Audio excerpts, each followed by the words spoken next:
tabelnya tadi kan, sebut saja nama anak laki-laki itu adalah Alex. Nah, kalau namanya akan beban, pasti hitungannya secara fisika dan matematika dong. Tidak! Apa biologi? Tadi kan juga bisa membahas tentang otot. Tidak! Apa secara mat, fisika, kimia, dan biologi? Ya! Oh, kalau begitu, pertama-tama kita akan membahas secara matematika terlebih dahulu. Ini akan dibahas oleh saya Aaron. Pertama-tama, kita akan menghitung transformasi geometri ketika lengah mengangkat barbel. Kita memisalkan apabila ketika lengah sedang mengangkat barbel, itu terjadi rotasi sudut sebesar 30 derajat, 45 derajat, dan 60 derajat.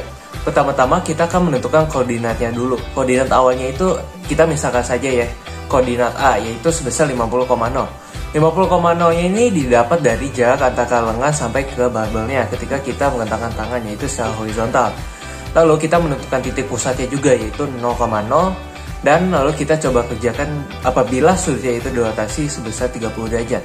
Jadi langkah pertamanya kita tinggal masukin saja rumusnya, yaitu X aksen kali Y aksen sama dengan cos 30 derajat minus sinus 30 derajat, sinus 30 derajat kali cos 30 derajat dikali 50 0. 50 nya ini adalah koordinatnya. Nah, setelah dihitung-hitung maka akan didapatkan hasil, yaitu koordinatnya sebesar 43,25. 43-nya ini adalah sumbu X, dengan 25-nya ini ada sumbu Y. Untuk lebih jelas bisa perhatikan grafik yang disajikan berikut. Lalu yang kedua, kita misalkan apabila ketika lengah mengangkat barbel itu terjadi rotasi sebesar 45 derajat. Maka kita masukin saja rumusnya lagi dengan koordinat awal yang sama dan titik pusat yang sama, yaitu 50,0 dan titik pusatnya itu 0,0. Jadi kita masukin saja, yaitu X aksen, Y aksen sama dengan cos 45 derajat minus sinus 45 derajat, sinus 45 derajat, cos 45 derajat kali 50 0. Setelah dihitung-hitung nanti kita akan mendapatkan hasil, yaitu 35 dengan yang berarti koordinat X itu sebesar 35 dan koordinat Y itu sebesar 35 juga. Untuk lebih jelas bisa perhatikan grafik. Dan untuk pemisahan sudut rotasi yang ketiga, yaitu sebesar 60 derajat, kita juga masih menggunakan koordinat awal yang sama, yaitu 50 0, dan juga mempunyai titik pusat yang sama, yaitu 0,0. Kita tinggal masukin saja rumusnya, yaitu X aksen Y aksen sama dengan cos 60 derajat minus sinus 60 derajat, sinus 60 derajat, cos 60 derajat dikali 50 0. Setelah dihitung-hitung maka kita akan mendapatkan hasil sebesar 25,43, dimana 25 itu sebagai koordinat sumbu X dan 43 itu koordinat sumbu Y. Untuk lebih jelas bisa perhatikan grafik. Alex melakukan 3 macam gerakan yang berbeda-beda saat berolahraga angkat barbel dengan tinggi barbel yang berbeda-beda. Kita akan hitung usaha yang dilakukan Alex untuk setiap gerakan. Kita akan memakai rumus W sama dengan F dikali S dikali cos theta. Dari rumus ini seharusnya F yang terjadi akan konstan walaupun jaraknya berbeda-beda. Massa yang dipakai adalah massa barbel, yaitu 2,5 kg, dan gravitasinya adalah 10 meter persegi kuadrat. Untuk jarak perpindahannya akan dihitung melalui transformasi di awal tadi ya. Kita mulai yuk hitung. Kita tulis dulu ya rumus angkanya. W sama dengan F dikali S dikali cos theta. Lalu untuk jarak sudut 30 derajat adalah 43 cm. Sudut 45 derajat adalah 35 cm dan sudut 60 derajat adalah 25 cm. Pertama, kita hitung pada sudut 30 derajat. Langsung saja kita masukin angka ke dalam rumus ya. W sama dengan 25 dikali 0,43 dikali cos 30 derajat menjadi 25 dikali 0,43 dikali 1/2 akar 3. Sehingga hasilnya adalah 48 akar 3 per 8 atau 9,309 Joule. Kedua, kita akan hitung pada sudut 45 derajat, yaitu W sama dengan 25 dikali 0,35 dikali cos 45 derajat menjadi 25 dikali 0,35 dikali 1/2 akar 2. Sehingga hasilnya adalah 35 per akar 2 per 8 atau 6,187 Joule.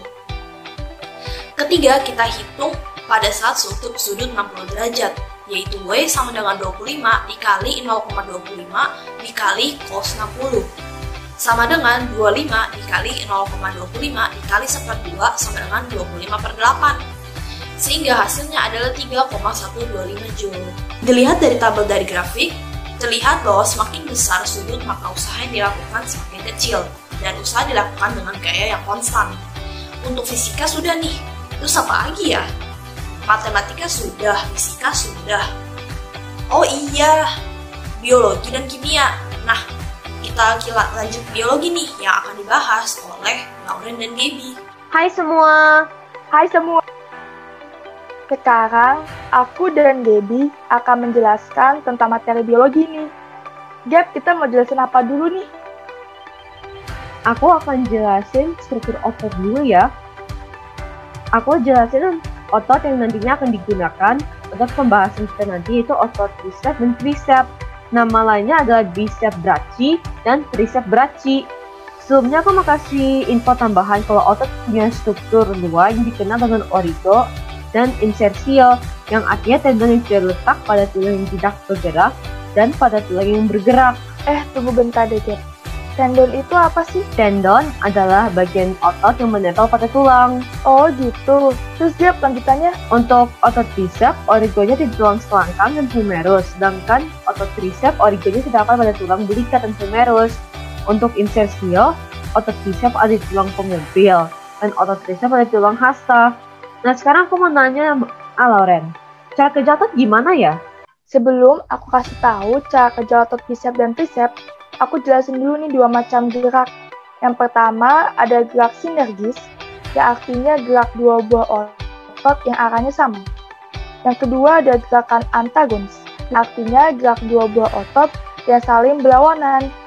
Untuk cara kerja otot bicep dan tricep itu menggunakan gerakan antagonis. Karena saling berlawanan, berarti ada 2 gerakan nih, yaitu gerakan fleksi dan ekstensi. Aku akan jelasin lewat video ya, biar kalian ada gambarannya. Untuk gerakan fleksi, itu gerakan tangan yang ditekuk. Pada saat gerakan ini, otot bicep akan berkontraksi atau membesar, dan otot tricep akan berelaksasi atau memanjang. Dan gerakan ekstensi itu kebalikan dari gerakan fleksi. Oh, begitu cara kerja otot. Oh ya Lauren, aku mau nanya. Alex kan melakukan 3 gerakan yang berbeda. Kira-kira dia pegal nggak ngelakukan itu? Pastinya dong, Gab. Tapi pegalnya itu sesuai dengan Alex. Apabila Alex melakukannya secara berlebihan, akan menyebabkan penumpukan asam laktat dalam tubuh. Lauren, penumpukan asam laktat itu apa ya? Penumpukan asam laktat berasal dari fermentasi asam laktat dalam tubuh. Fermentasi asam laktat merupakan salah satu contoh proses respirasi anaerob. Fermentasi asam laktat terjadi pada sel otot manusia ketika kekurangan oksigen. Oh iya Gab, bisa tolong jelasin dong tentang mekanisme fermentasi asam laktat? Aku jelasin fermentasi asam laktat melalui gambar ya. Pertama akan terjadi proses glikosis yang mengubah glukosa menjadi asam pirufat. Kedua, asam pirufat akan langsung direduksi oleh NADH sehingga membentuk asam laktat dan melepaskan NAD+. NAD plus-nya akan kembali ke glikolisis. Nah, untuk fermentasi, asam laktat akan menghasilkan 2 ATP atau energi dalam tubuh. Oh, ternyata mekanisme fermentasi asam laktat tidak sesulit itu ya. Tapi, apa hubungannya antara fermentasi asam laktat dengan sel otot? Sel otot akan melakukan fermentasi asam laktat ketika tubuh membutuhkan energi yang besar dalam waktu singkat. Namun, tubuh kekurangan ketersediaan oksigen. Pada saat oksigen tidak mencukupi respirasi, namun tubuh membutuhkan energi, maka akan terjadi penimbunan asam laktat di dalam sel dan akan membuat kelelahan. Hal ini karena fermentasi asam laktat hanya menghasilkan energi ATP yang relatif kecil. Oh, begitu. Oh iya, aku mau kasih tahu dulu nih. Aku pernah baca artikel tentang olahraga angkat beban oleh Gregory Minis sebagai Departemen Pelatihan Fisik di situs Healthline. Artikel beliau sangat berhubungan dengan yang kita omongin hari ini, Gap. Menurut beliau, mengangkat barbel dianjurkan dilakukan pada 45 derajat atau 60 derajat untuk mengurangi resiko cedera pada tendon serta memperoleh kontraksi otot yang maksimal. Nah, Kalau dilihat dari 3 gerakan yang Alex lakukan, saat Alex menggerakkan tangannya pada sudut 30 derajat, membutuhkan energi yang cukup besar karena kontraksi yang dilakukan ototnya Alex itu kurang maksimal. Sedangkan saat Alex menggerakkan tangannya pada sudut 45 derajat atau 60 derajat, tidak membutuhkan energi yang sangat besar ataupun melebihi dari sudut 30 derajat karena kontraksi yang dilakukan itu maksimal. Berarti akan mengalami penumpukan asam laktat pada saat Alex menggerakkan tangan pada sudut 30 derajat karena dia akan membutuhkan energi yang besar. Tapi Lauren, kamu tahu? Oh tidak, kalau rasa pegal itu dapat menimbulkan cairan dalam tubuh berkurang. Tahu dong, cairan tubuh mengandung ion-ion yang diperlukan tubuh. Apabila cairan tubuh berkurang, maka ion dalam tubuh pun berkurang. Maka dari itu, di akhir olahraga, Alex meminum sesuatu. Kamu ingat tidak, Gap, minum apa? Aku ingat dong, Alex itu minum Pocari Sweat. Bener banget, Pocari Sweat. Kok dia minum itu ya? Bukan air? Atau kenapa ya? Aku bingung deh. Kira-kira kenapa ya? Iya ya, lalu kenapa ya? Nah, teman-teman, untuk penjelasan Pocari Sweat ini akan dijelasin sama teman aku nih, yaitu Aaron. Sekarang aku mau menjelasin minuman yang diminum Alex setelah berolahraga, yaitu Pocari Sweat. Yuk kita bahas peran serta fungsinya bagi tubuh kita. Jadi Pocari Sweat ini mengandung kandungan elektrolit yang sangat penting bagi tubuh kita. Salah satunya itu adalah natrium. Natrium ini berfungsi untuk menjaga tekanan osmotik pada tubuh, lalu juga terdapat kandungan kalium yang memiliki peran penting dalam cairan intraseluler dan memiliki peran penting juga dalam saraf dan peradangan otot serta pengantaran impuls listrik. Cairan di tubuh kita tidak hanya terdiri dari air saja, namun juga terdapat ion-ion tertentu seperti ada natrium, kalium, klorida, magnesium, kalsium, dan lain-lain. Saat kita mengeluarkan cairan tubuh, misalnya lewat keringat, urin, dan pernafasan, kita tidak hanya membuang air dalam tubuh kita saja, namun juga membuang ion-ion yang terkandung di dalam tubuh kita. Nah, komposisi Pocari Sweat ini mirip dengan cairan yang di tubuh kita. Tidak hanya mengandung air, tapi juga ion yang sama yang terkandung dalam cairan tubuh.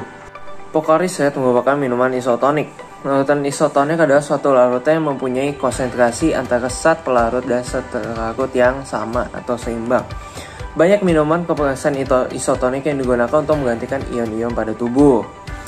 Apabila larut yang dimasukkan ini memiliki tekanan yang lebih tinggi daripada air, maka larutan dalam darah akan keluar sehingga sel dalam mereka akan mengerut. Namun jika tekanan osmotik larutan lebih rendah daripada darah, maka darah itu akan menyerap air larutannya, lama-kelamaan akan jadi turgid lalu pecah.